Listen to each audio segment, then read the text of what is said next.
Barbara Ball. I'm the director at the Windsor Public Library. We are so lucky this evening to have Peter Harrigan and his now husband, Stan Baker, here.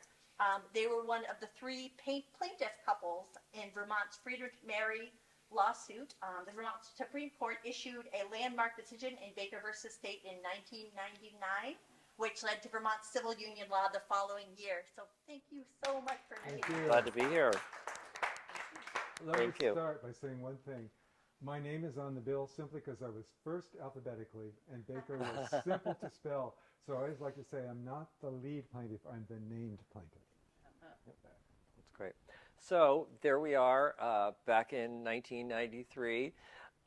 Here we are in the year 2000, out on Lake Champlain and on the Spirit of Ethan Allen at our civil union wedding reception.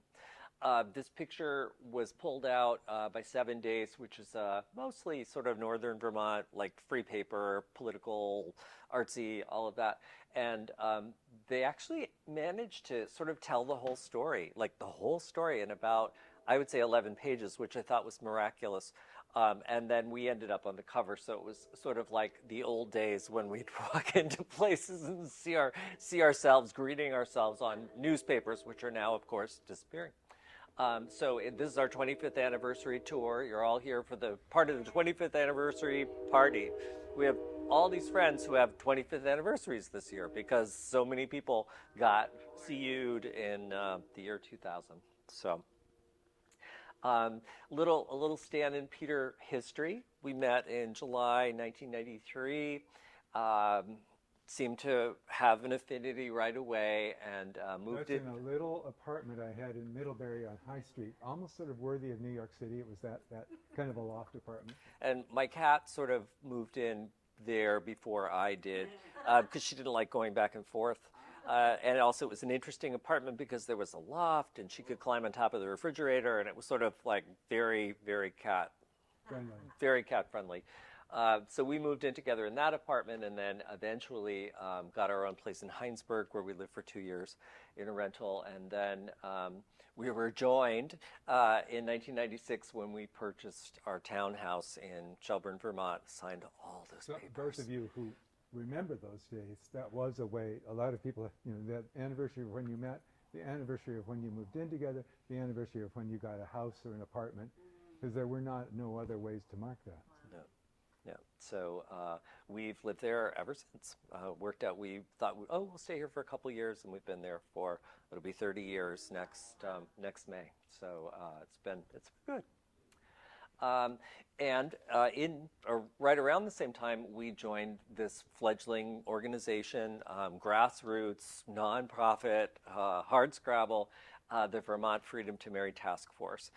We heard about it at the Burlington Pride, which was in June back then, and thought, that sounds kind of interesting. And it was really something that we had not even thought about, because gay people didn't get married. It just didn't happen. It sort of wasn't in your future plans and dreams. So we thought, this is kind of interesting. And the task force is here, tried to educate Vermonters about the issues surrounding the freedom to marry, which it did for several years before the lawsuit and then for many years after in order to get to full marriage equality in Vermont in 2009. Why marry? Why would people want to get married? Any guesses? Sort of legal reasons. Yeah, it's kind of got a bad rap, created by men to control women and their property. Lots of people get married and don't stay married, poor success rate. But there's like all this stuff that automatically comes with marriage that it would be very, very hard for gay and lesbian couples to reproduce. And people would say to me then, why do you want to shore up this patriarchal, archaic, misogynistic thing? And my answer, and it still is, that one of the most radical things we can do is go into the institutions of our society. And I think about apartheid in South Africa. I think about women getting the vote and make them more open and available to everyone. And that is a radical thing to do. And so that's really what we were doing with marriage. Yeah. But in Vermont, there are over 300 laws that somehow mention marriage, tied to many, many things that a heterosexual married couple might take for granted, like visitation in the hospital, access to a loved one's remains, the ability to transfer property without being charged, sort of a whole menu of things that at this point queer folks were cut off from. Federal level, there are over 1,000 laws that somehow are invoke or connected to marriage, including federal things like Social Security and all of that, which is important stuff and hopefully stays important. When we, in the first year of the lawsuit, one of the couples was Nina and Stacy, and they had a son, an infant son named Noah, who actually died in that year. And the lawyers and everyone else came to them and said, listen, if you need to step aside, we'd understand. And they said, no, we really want to do this for Noah in his memory. And then they had another son, Seth, who's now graduated college and is doing something in film. Yep. But Nina and Stacy, one of them needed to have all this paperwork in order to visit the other one in the hospital.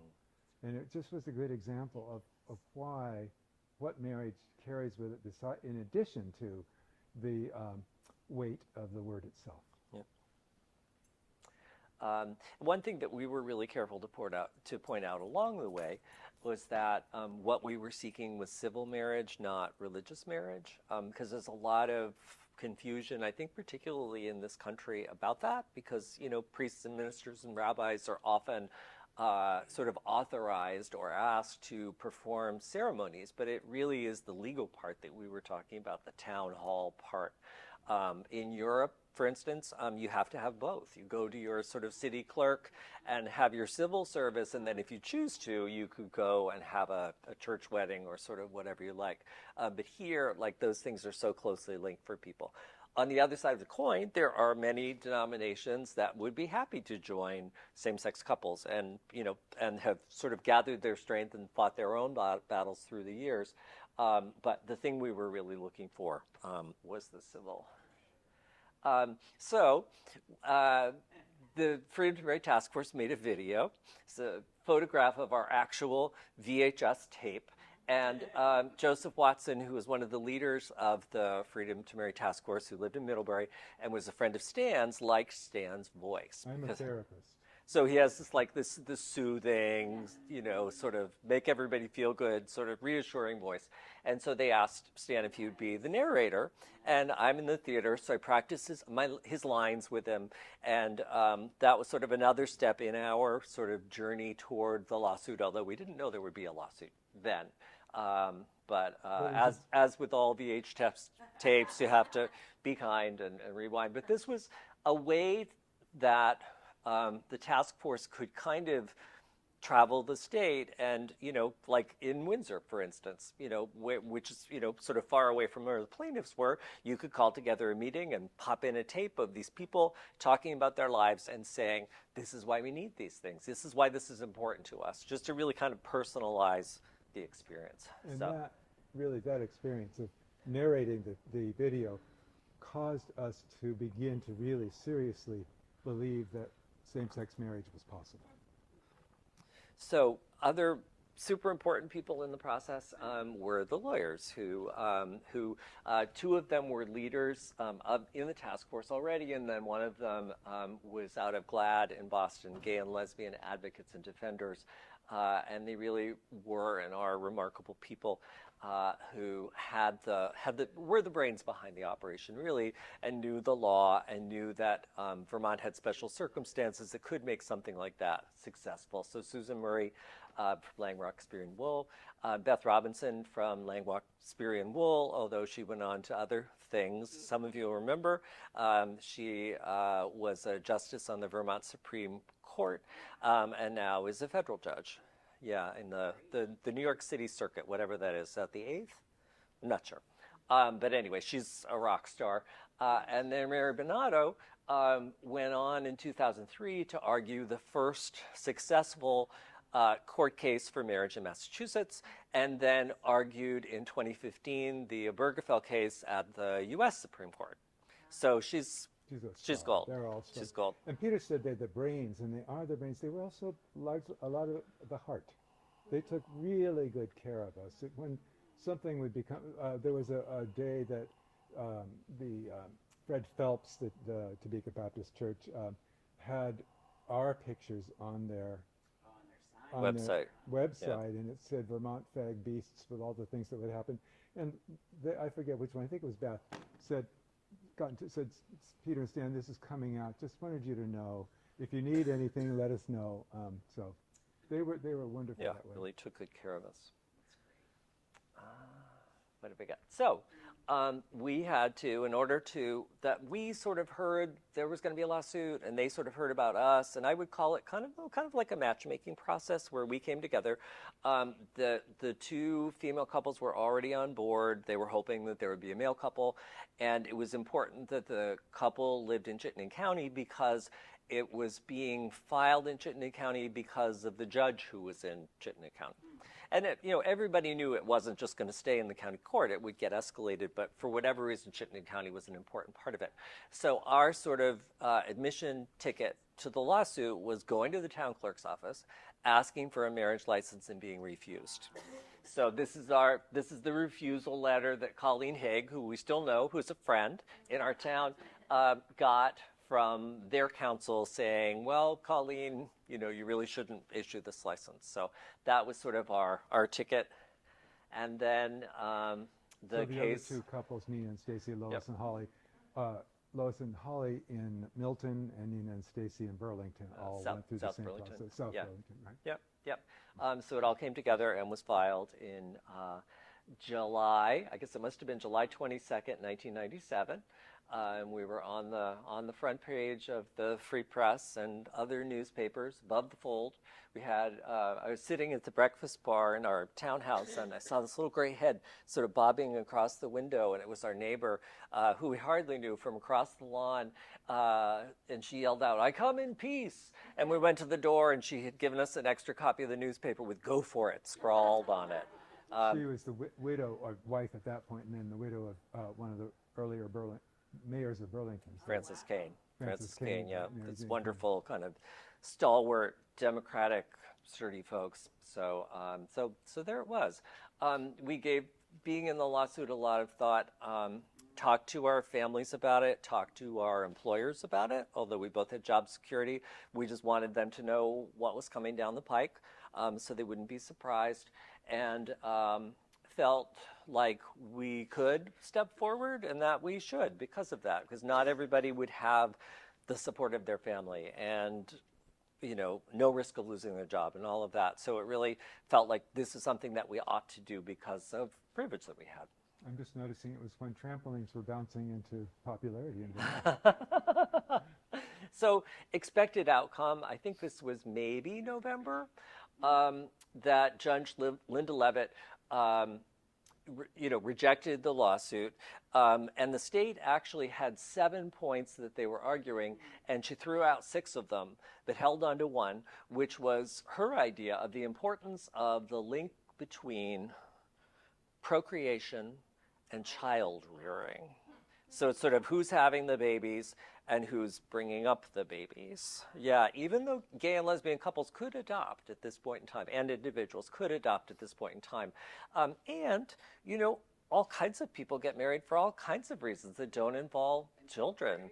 Yeah, one of my grandmothers, married late in life, and nobody was, there 9 months later expecting the offspring. There's all kinds of reasons why we want to join, aside from just one of the having things children. he said is important. There was quite a bit of work going on before the civil union lawsuit. One was the hate crimes bill that was passed in the House and Senate, and then the other was what you referred to, which was Second parent adoption. Yeah. So it was beginning to legally put protections and rights in place for And same-sex it really couples. made sense, because if you have 2 parents of a child, they both have a connection to the child. They have no connection to each other Susan legally. Murray, when she does it, does a little triangle. It's like they have the connection to the child, but not to each other, and that they needed to connect the top of the triangle. So, of yes. all these points they had, the judge threw out everything except this. That's correct. Yeah. That's correct. How Yeah. interesting. And, Yeah. and our lawyers have said that they thought they didn't expect Linda Levitt to find in our favor. Sure, And so early. they were actually, I think, expecting and wanting it to be moved to the Supreme Court as soon as possible. So she, in a way, played into that. I see. I mean, I don't think there was any kind of collusion, Right, but right, right, right. that was not a surprise. Oh, I love it. Somewhere in this period of time, the opposition groups started to pop up. There was a group, Take It to the People, and their thing was, in Hawaii, marriage had come sort of very close to becoming a thing, but Hawaii has a statewide referendum system where people can vote on a court decision and overturn it. And so this particular group was saying, oh, we should have a vote on this, not something being pushed through the courts, which, you know, civil rights are not determined by voting typically. It takes a long time for public opinion to sort of match what's right. So that was really their motto, their tune. Other forms of opposition, actually, you know, of course, came later. And the Fred Phelps group came. We were, as Stan said, we were featured on the GodHatesFags.com website. If you've, I don't recommend going there. I don't even know if it still exists, but down at the bottom, this was a year or so after Matthew Shepard had been killed, and down at the bottom, they had this little, you know, kind of crude animation of his head bouncing in flames, and it said, there was a counter with the number of days Matthew Shepard had been in hell. So it's really, you know, just such ugly stuff. And something like this, I almost think, ends up helping. You know what I mean? Because for people who are sort of, what's the word, you know, on the fence or haven't thought a lot about it, they think, wow, you know, there are people out there who are really out to get gay and lesbian folks. Some legislators have said to me that there were legislators who were not in favor, but once they saw what it was like and what was coming at same-sex people, they got in line and said they really do need protections and help. So this is like the summer of 1998, I would say, and then finally in the November 1998, we had our day in court. We went down to Montpelier. We didn't have to do anything. Beth Robinson was the lawyer who argued brilliantly, using a lot of things kind of pulled out of Vermont's law and tradition, and also using a lot of reference to Loving versus Virginia, the first successful interracial marriage case. And really just kind of killing it. The state, the Attorney General's office, they kind of sent the B team. I think they sort of knew they didn't have a lot of standing, and I think didn't try particularly hard. So Beth really just kind of wiped the floor. She did a great job, and that's Beth at the podium with her back to. She had to stand in a little box because she's fairly short, where she talks about. And this picture, our job. In the earlier things, before the lawsuit, when we were going to town meetings and county fairs and sitting at the Freedom to Marry thing and going to people's homes and churches to talk about it, we did a lot of talking and telling our story. In these things, our job was to sit and look dignified. All six of us, right. And this picture seemed to show up everywhere. It still shows up, including in the New York Times. And that was really the first time we got noticed. And CNN was there, and even some international media, because this seemed like something that could move the needle. Yeah. This is a blank slide to indicate passage of time. So we were in November 1998. And we were told from that point that the Supreme Court usually released decisions on Fridays, and that, you know, after 3 or 4 months, you know, we should start to sort of pay attention to when it was Friday and see if we got any phone calls. We didn't have cell phones at the time. You know, everything was, you know, pretty old school, but we would say, where are you going to be? Where are you going to be? We might dress a little nicer, or throw a sports jacket in the back of the car. Beth Robinson had this blue suit, which I hope will end up in the Smithsonian, that she sort of, you know, wore every Friday or carried every Friday for a long time. It was 13 months from the time that the oral arguments were held to the time that the decision came. And it came at a point where I think it was like the last Friday before Christmas came and went, and we were like, nope, not going to happen. And so, of course, they released the decision on a Monday. And it was this glorious decision with beautiful language that kind of ruled in our favor, but presented this third option that no one had ever considered. We thought either we don't win, we win, and then there was this or, which was, yes, we believe, based on the Common Benefits Law, or Common Benefits Clause of the Vermont Constitution, which says that if you provide a right or benefit to one group of people, you have to provide it to everyone. Based on that, same-sex couples do deserve recognition, but rather than directing town clerks to, kind of put them into the marriage system, we're going to send this to the legislature and let them decide. Yeah, we've got a legislator here. Very exciting, very exciting. So it was a real shocker. It's exciting. It's still Judge Jeffrey Amistoy wrote it. It's beautiful language, still lovely, still a victory, but then this big kind of question mark over the holidays with, what's going to happen with this? And legislators, I'm assuming, scrambling like crazy because suddenly the ball was in their court. And I said to a couple of you, there was a panel in Middlebury College because a lot of the archives of Civil Union are in their special collections. So they had a big panel last month with several of the plaintiffs and legislators and people like that. But I think it was Beth and Susan. One of them, I think it was Susan, felt it was a real victory, and Beth felt it really was a failure. It was a loss. So there was a lot of emotion for the next couple of months of like, what do we think of this? It's beautiful language. We've been told we deserve all these rights and benefits and responsibilities, but we don't have marriage. And there was a meeting in our lobbyist's office in Montpelier to sort of say, do we go forward with this? Or do we say this is not what we asked for and try to take it back? And I think most people finally felt if we did that, we might not get anything. And it was better to take this step than not. I don't know how you feel, but Bill Lippert has said to me, he's a good friend, I think if we tried to push marriage in the legislature, we might have gotten nothing. So we took baby steps. yeah, Exactly. I'd say big adult steps, but steps for sure. Yeah.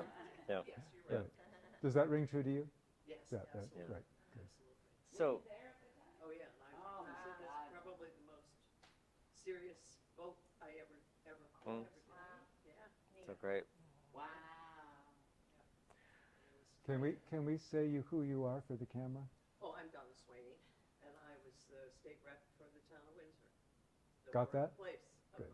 Vermont. So great. And it's an honor to have you here. Thank you. Well, So did you see it as kicking the ball down the road, or did you see it as, well, so this is the doorway that they opened? well, we didn't know what to think. Yeah. But, it went from being these three couples, these three lawyers, and a lot of sort of quiet support around the state to this statewide campaign sort of for and against. That involved all the legislators, that involved all kinds of ministers, that involved school teachers who were in their communities, sort of trying to support their students. Got one in the crowd right now. And they, of course, had these massive hearings in Montpelier, I think two, where all kinds of people came down, and we were all crowded into the well of the State House, and then it was just kind of rapid fire, one person or after another, pro and con. That was really just like lovely and brutal all at the same again, time. Our job as plaintiffs was not to testify, but to sit and look dignified. Yeah. I do say, and this is sort of teasing, but it's real. Almost all of the cons had a Bible. Many of them did, and many of them were quoting Leviticus. And I used to say, I have a fairly solid Leviticus shield, but it began to get a little cracked.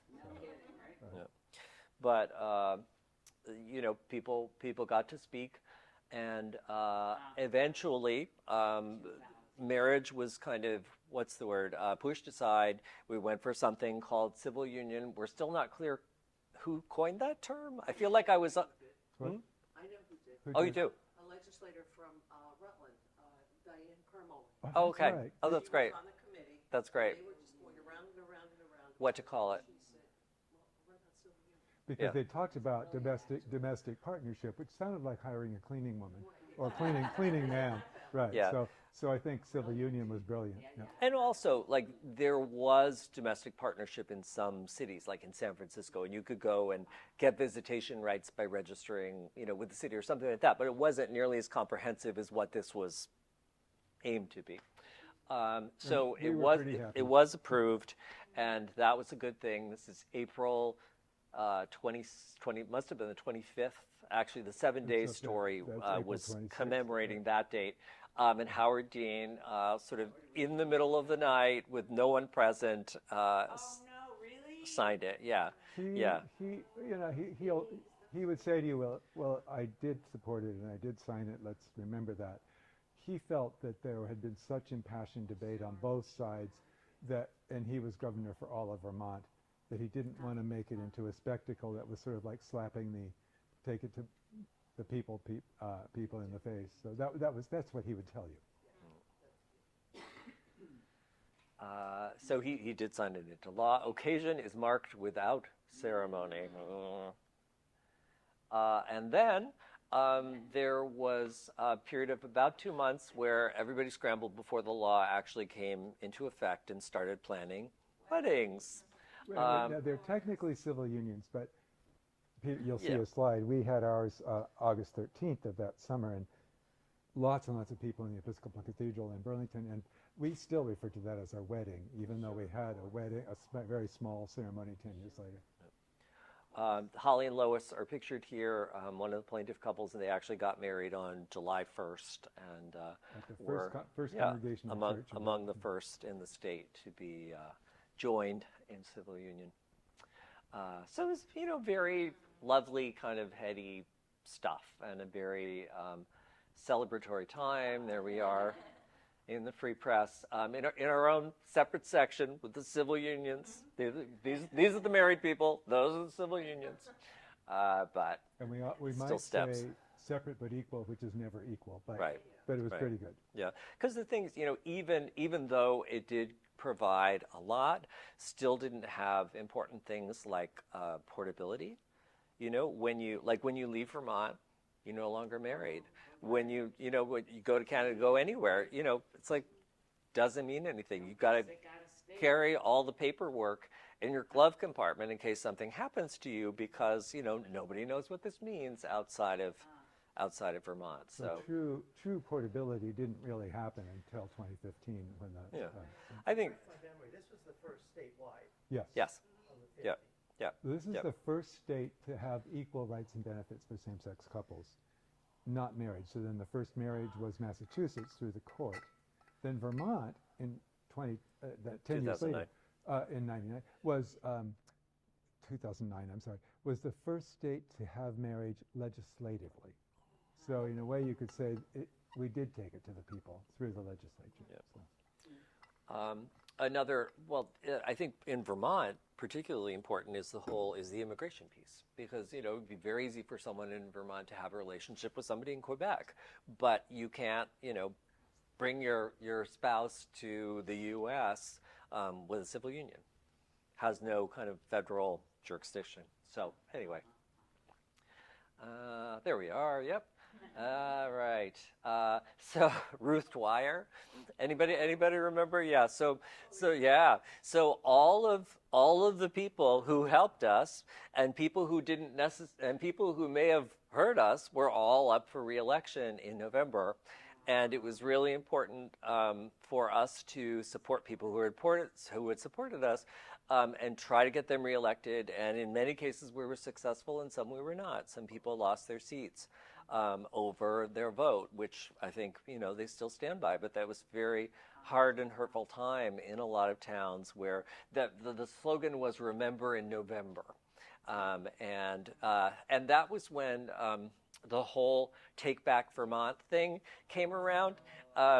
Which, it's like, there's still some signs. I think, like Northeast Kingdom, like you'll ride by a bar and it'll say "Take Back Vermont" on it.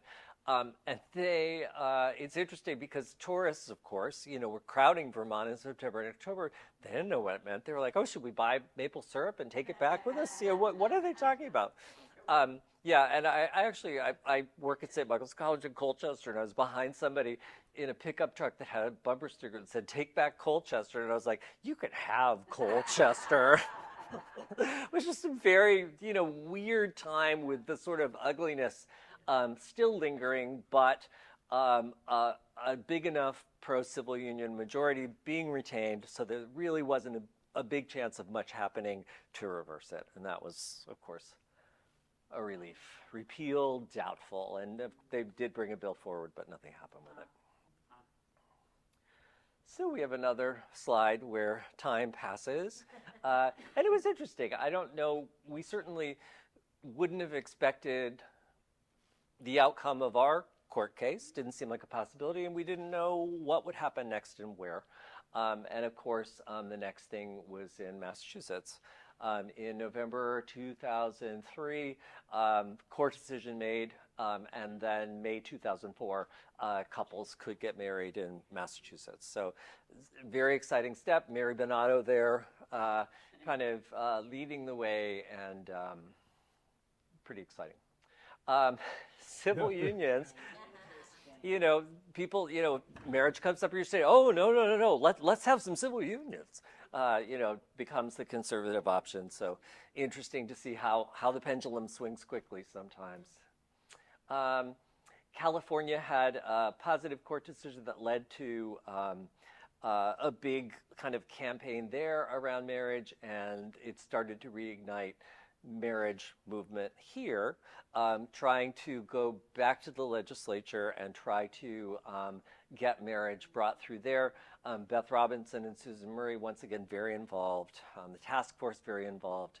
And people came back together, some of the people who were involved in the first battle, to try to sort of go all the way with full marriage rights. And there you see stand there. And time, sort of passing in order to make things work. Marriage wins, but then Governor Jim Douglas vetoes it. And so it had to go back to the legislature for supermajority, what do they call it, to veto the governor? Supermajority, right? Yeah. Were you there for that? Yes, oh, Yeah. That was. Yeah, For me, and sitting there in the courthouse, like checking boxes as you hear the oral votes, counting the yes votes, and it was kind of a nail biter. There was actually somebody who couldn't be there because his mother, I think his mother had just died. That was Floyd Niece, who Yeah. actually was there. Just all of these like human stories of people, and there were conversions, people who weren't going to vote for it and voted for it at the last minute, and it's kind of a miracle.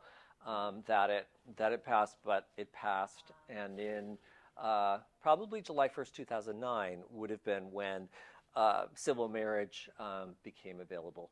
We waited a little bit because we felt like we could. Well, and to not have proliferating anniversaries. Yeah.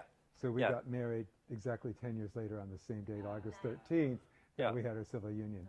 Well- We already had the move-in date, the when we met date. We thought, let's Yeah. not have one more. When we got married in 2000, it was on a Sunday because we were doing it kind of on the fly, and wedding season is a pretty intense thing in Vermont, so it was a Sunday and it was August 13th, and we wanted to keep our same date, August 13th, but it happened to land on a Friday, which we didn't really think about, and we sent out invitations to people, and they were like, "You're getting married on Friday the 13th," and it's Friday the 13th today, and they thought, well, the 13th seems to be working okay for us, so. And a side note that has nothing to do with anything, I really had wanted to wear dinner jackets for our for the civil union. We didn't, so we got to have our white dinner jackets. Yeah, it's a Involved tiny, I think 26 people in our backyard, so it was kind of the opposite of what we One did of the Episcopal first priests, time around. a female priest who married us, was a co-celebrant at our civil union, did the wedding, which was nice.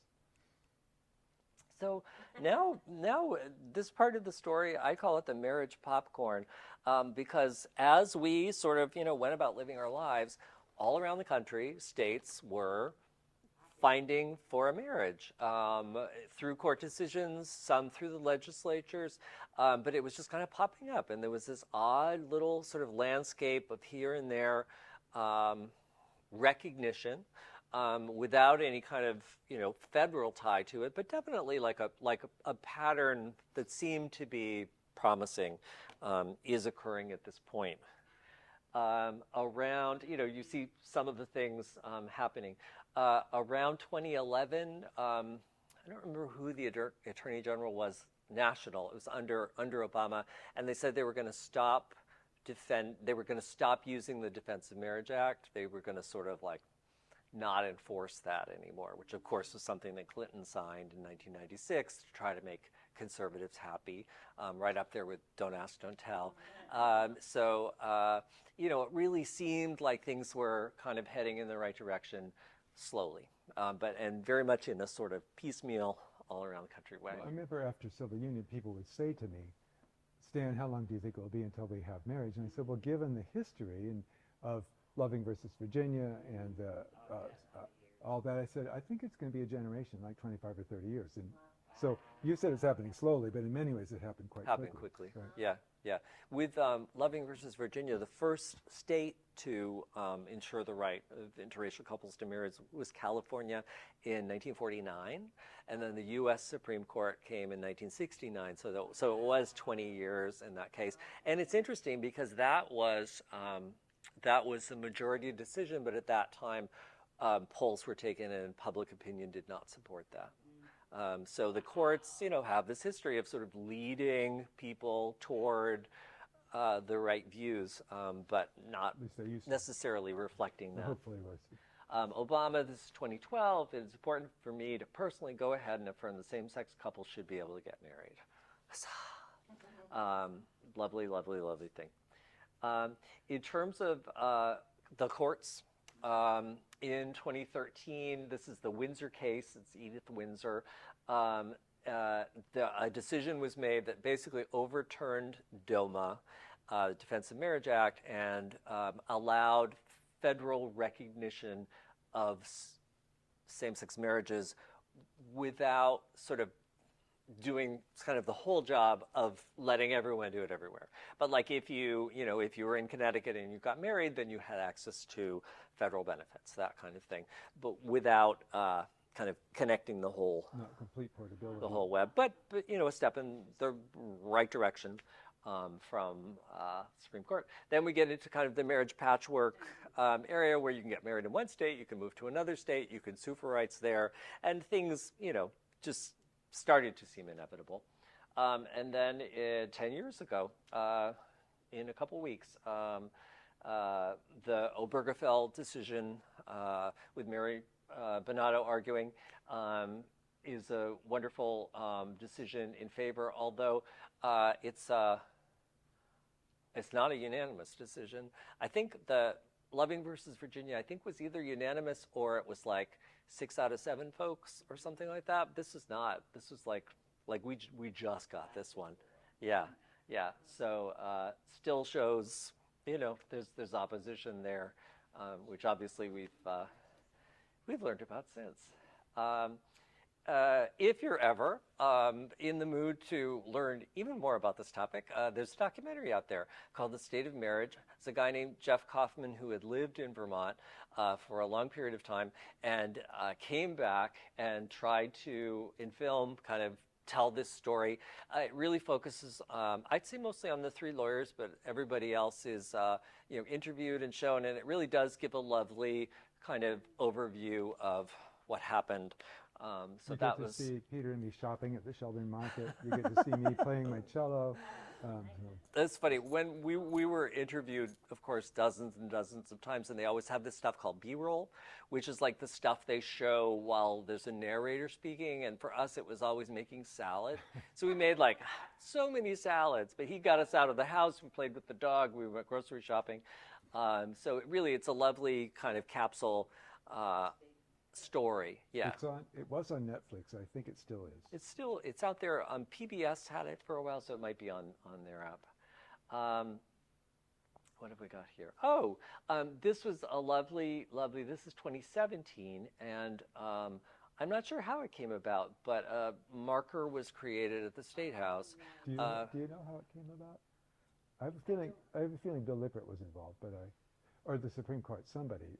The Yeah. Vermont Historical Society, I think, was behind it. But. Yeah, and it's actually placed kind of halfway between the State House and the Supreme Court, and it kind of explains and acknowledges how both of the bodies were involved in 1999, 2009, to create marriage equality in Vermont. And just all of these things ended up sort of being like lovely class reunions where we got to see all these people who we, really didn't interact with in other ways, kind of come back together and sort of celebrate what had been accomplished. And this is just a little personal thing in 2019, it was the 50th anniversary of the Stonewall riots, and gay pride in New York City that year was huge, just huge, and we had a lot of people that we knew that went, and I was feeling this incredible FOMO, fear of missing out. It's like, oh, why aren't we there? And somebody sent me a message on Facebook saying that we were actually in this little tiny sidebar featured in the Pride section of the New York Times, which just felt like a lovely sort of, step along the way. I get, seems like as I have students who graduate and in many cases they go off to law school, I'll get these texts a few years later, we just studied the Baker case in my class. So it's really, just kind of fascinating, all of the little sort of echoes that happen as time passes. Of course, we were all so disappointed in 2022 when it seemed like Roe versus Wade was going to be overturned in the Dobbs decision. And Obergefell is in some ways built on Roe versus Wade. So it's anybody's guess, really, what could happen at this point.